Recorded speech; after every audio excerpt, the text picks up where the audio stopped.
Здравейте! Днес ще ви покажа как да редактираме данни на въведен вече партньор в програмата Sophia Invoice. Това е възможно чрез избор на бутона редактиране на партньор. Появява се съответния екран, в който се зареждат всички партньори. В нашия случай ще редактираме ред 50, като след маркиране избираме бутона редакция.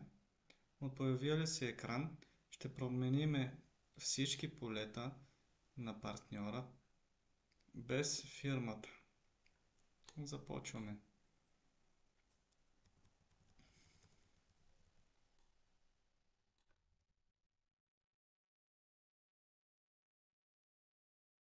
Като това е само за демонстрация.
Като сме попълнили данните, може да изберем дали партньор е активен или не е активен. В нашия случай си го оставяме активен. Натискаме бутона запис.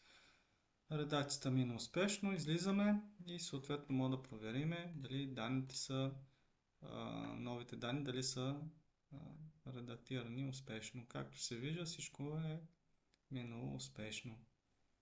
Излизаме от програмата, съответно можем да видим и тук дали всичко е наред. Да. Това беше, което исках да ви покажа днес. Благодаря ви за вниманието и пожелавам хубав ден.